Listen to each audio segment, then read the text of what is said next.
Alhamdulillah wassalatu wassalamu ala Rasulillah wa ala alihi wa sahbihi wa mawala. Asyhadu an la ilaha illallah wa asyhadu anna Muhammadan abduhu wa rasuluh.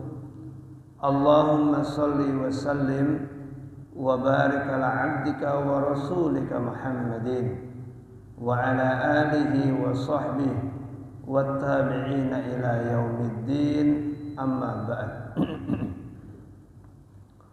Qala Allah ta'ala fi kitabihil karim, a'udzu billahi minasy syaithanir rajim. Dzalika wa may yu'azzim sya'airallah fa innaha min taqwal qulub. Lakum fiha manafi'u ila ajalin musamma thumma mahilluha ilal baitil atiq. Para jemaah sekalian, pagi ini kita masuk pada ayat 32 dan seterusnya, masih dalam surat Al-Hajj. Coba kita lihat terjemahannya dulu. Allah berfirman, demikianlah perintah Allah. Dan barang siapa yang mengagungkan syiar-syiar Allah, maka sesungguhnya hal itu timbul dari ketakwaan hati. Ayat berikutnya, bagi kamu padanya, yaitu dalam hewan hadyu, ada beberapa manfaat sampai waktu yang ditentukan. Kemudian tempat penyembelihannya adalah di sekitar Baitul Atiq, yaitu Baitullah. Para jamaah sekalian, sebelum kita bahas ayat ini, ada yang menarik antara ayat yang kita baca ini dengan ayat sebelumnya. Bahwa ayat yang kita baca pagi ini itu ada hubungannya dengan ritual haji. Makanya tadi kalau kita sebut di dalam terjemahan itu ada binatang hadyu, kemudian ada syiar, ada Baitullah. Lebih-lebih nanti kalau dibaca selanjutnya ayat berikutnya, walikulli ummatin ja'alna mansaka. Ada istilah manasik. Para jemaah, sebelum kita masuk ke dalam apa isi dan kandungan ayat ini, terlebih dahulu kita akan bahas korelasi antara ayat ini dengan ayat sebelumnya yang kemarin sudah kita pelajari. Ayat sebelumnya berbicara tentang tauhid, bukan sekedar perintah untuk bertauhid, tetapi juga larangan untuk berbuat syirik dan bagaimana ilustrasi orang yang berbuat syirik. Nah, kemudian di dalam ayat 32 Allah menyebut bahwa semua itu disebut syiar-syiar agama atau syiar-syiar Allah. Para jamaah, kalau kita rasakan sejenak saja, ada tauhid, ada syiar, ada haji. Itu dua kata yang saling beririsan. dua kata yang saling terkait antara satu dengan yang lain. Kata-kata itu menyatu dan terhubung, tidak terpisah antara satu dan yang lainnya. Bahwa kalimat tauhid itu kalimat tertinggi di dalam Islam. Karena kalimat tauhid itu kalimat atau misi semua para nabi. Tidak ada satupun nabi yang diutus ke alam dunia kecuali membawa misi kalimat tauhid la ilaha illallah. Nah, ternyata kalimat tauhid la ilaha illallah itu dikategorikan syiarullah atau syiar Allah atau syiar agama ini. Jadi sesuatu itu akan disebut syiar Allah, ini catatan pertama, atau disebut syiar agama apabila mengindikasikan ketauhidan Allah Subhanahu wa ta'ala atau mengandung unsur tauhid, mengandung unsur mengesahkan Allah Subhanahu wa ta'ala. Sesuatu itu akan disebut syiar apabila dengan syiar itu manusia mengenal tauhid, manusia mengenal keesaan Allah Subhanahu wa ta'ala. Dan tauhid itu seyogyanya untuk diagungkan. Karena itu Allah berfirman, "Dzalika wa may yu'adzib." Tauhid harus diagungkan, harus diletakkan pada tempatnya yang mulia, harus diletakkan pada tempatnya yang tinggi, dihargai, dihormati. Semua unsur-unsur Islam, unsur-unsur dakwahnya, unsur-unsur syariatnya, semuanya harus dihormati, harus dihargai. Menghargai dan menghormati itu artinya menjalankan. Jadi kita akan disebut menghargai, menghormati agama ini kalau kita mau menjalankan. Kalau kita tidak mau menjalankan, belum disebut menghargai dan menghormati. Karena agama ini diturunkan untuk diamalkan. Dzalika wa may yu'azzim sya'airallah. Karena itu langsung disebut syiar-syiar Allah. Kalimat syiar yang dihubungkan dengan nama Allah menjadi syiar Allah itu menunjukkan bahwa tidak semua layak disebut syiar. Disebut syiar itu kalau memang menjadikan manusia mengenal Allah.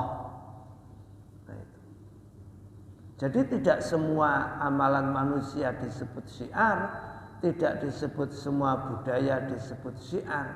Maka dalam tafsir nanti ada penjelasan yang menarik bahwa sesuatu itu disebut syiar agama apabila memang memperkenalkan manusia tentang tauhid. Dan tidak sembarang pekerjaan, tidak sembarang kebiasaan, tidak sembarang budaya disebut syiar. Jadi syiar itu mengandung ajaran tauhid.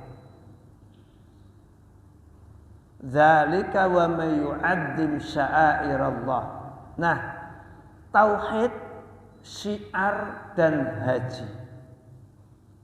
Haji itu ya mentauhidkan Allah.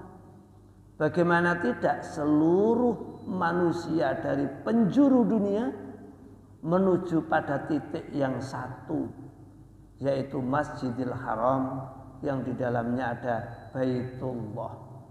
Itu saja sudah termasuk satu gerakan tauhid, mengembalikan seluruh manusia pada satu titik sentral, yaitu rumah Allah, Baitullah. Itu sudah termasuk tauhid. Karena itu siapapun nanti yang datang menuju Allah mengucapkan talbiyah, labbaik Allahumma labbaik, labbaik la syarika laka labbaik, innal hamda wan ni'mata laka wal mulk la syarika lak. Gerakan mereka menuju Ka'bah itu tauhid. Ucapan talbiyah yang berkumandang dari seluruh manusia yang datang ke sana itu juga termasuk tauhid. Dan tidak boleh ada kesyirikan di dalam haji itu. Tidak boleh ada. Karena salah satu syarat haji disebut mabrur itu apabila tidak terkontaminasi oleh dosa. Salah satunya adalah unsur tauhid. Maka amat sangat ironis apabila orang melakukan haji tetapi masih membawa budaya-budaya yang mengandung unsur syirik. Ini ironis sekali. Nah itu. Dan kalimat tauhid dan seluruh indikasi tauhid itu begitu kuat di dalam manasik haji itu. Kuat sekali. Seluruh aspek yang ada di dalam unsur manasik haji itu semuanya mengandung aspek tauhid. Dilepaskannya baju, berganti kain ihram, itu kan juga termasuk pembelajaran kepada manusia bahwa hidup itu akan dicampakkan semua dunia seisinya ini, lalu kita akan kembali kepada Sang Pencipta tidak membawa apa-apa. Itu juga termasuk pelajaran tauhid. Itu dari awal saja itu sudah aroma tauhidnya sudah begitu terasa. Sehingga kalau kita berbicara tentang ayat-ayat ini, maka kata kuncinya itu tadi tauhid, syiar, dan haji. Ini luar biasa. Dan haji itu syiar yang sangat besar. Seluruh kaum muslimin berjuta-juta jumlahnya dari seluruh penjuru dunia melakukan gerakan yang sama, mengarah ke titik yang sama, dengan doa-doa yang sama. Itu subhanallah, itu merupakan simbol tauhid yang luar biasa. Dzalika wa may yu'azzim sya'airallah. Barang siapa yang mengagungkan syiar-syiar Allah, fa innaha min taqwal qulub, itu merupakan indikasi dari takwanya hati. Para jamaah sekalian, di sini ada kalimat takwa. Padahal nanti dalam ayat perihal haji, al-hajju asyurum ma'lumat, faman farada fihinna al-hajja fala rafatha wala fusuqa wala jidala fil hajj wa ma taf'alu min khairin ya'lamuhu Allah wa tazawwadu fa inna khairaz zadi taqwa. Di dalam ayat haji itu kita disuruh menyiapkan bekal untuk berangkat haji. Dan ternyata bekal haji itu takwa. Wa tazawwadu fa inna khairaz zadi taqwa. berbekallah kamu semua, dan sebaik-baik bekal adalah takwa. Perintah mengambil bekal takwa itu ada dalam konteks perintah haji. Dan takwa itu ada di dalam hati. Nah, jadi relevan dengan ayat ini. Fa innaha min taqwal qulub. Bahwa mengagungkan syiar Allah itu merupakan indikasi dari ketakwaan hati. Lah memang kita berangkat haji itu disuruh berbekal, dan bekal yang harus kita miliki itu takwa. Karena untuk tegaknya syiar tauhid itu modal dasar itu ya takwa, bukan harta benda. Modal dasar untuk menegakkan kalimat tauhid dan syiar tauhid itu takwa, tiada lain dan tiada bukan harta benda, tetapi takwa itu. Jadi yang menggerakkan manusia kemudian menuju satu titik Baitullah itu ya hanya takwa. Siapa yang memiliki modal takwa akan bisa menunaikan perintah haji. Fa innaha min taqwal qulub. Karena mungkin kalau orang berpikir dunia dan materialistik sifatnya, karakternya, maka tidak akan berpikir untuk pergi ke tanah suci. Kenapa? Karena bisa jadi itu dianggap menghambur-hamburkan harta semata. Karena itu di dalam ayat yang lain, orang yang mampu menunaikan ibadah haji itu disebut ulul albab, orang yang cerdas. Nanti di dalam tafsir disebutkan kenapa orang yang mampu menunaikan ibadah haji disebut ulul albab, orang yang cerdas. Kenapa? Jawabannya sederhana. Karena besarnya biaya haji dan ia mampu menunaikan ibadah haji, itu bukti bahwa dia tidak diperbudak oleh harta. Ketika manusia memiliki harta dan ia mampu menggunakan harta itu untuk beribadah, itu indikasi kuat dia berakal sehat. Jadi kalau masih diperbudak oleh harta, belum disebut ulul albab, belum disebut orang yang berakal sehat. Coba toh kita lihat ayatnya itu. Itu yang saya baca tadi, itu surat Al-Baqarah ayat 197. Bisa dilihat nanti. Al-hajju asyhurun ma'lumat, faman farada fihinna al-hajja fala rafatha wala fusuqa wala jidala fil hajj wa ma taf'alu min khairi ya'lamullah wa tazawwadu fa inna khairaz zadi taqwa wattaquni ya ulil albab. Jadi ketika Allah berbicara urusan haji, ternyata ditutup dengan panggilan ya ulil albab, hei orang-orang yang berakal. Kenapa Allah menempatkan panggilan itu, hai orang-orang yang berakal, pada konteks penunaian ibadah haji? Itu tadi. Pesan moralnya adalah bahwa Allah memberikan harta benda itu sebagai sarana untuk mengabdi kepadanya.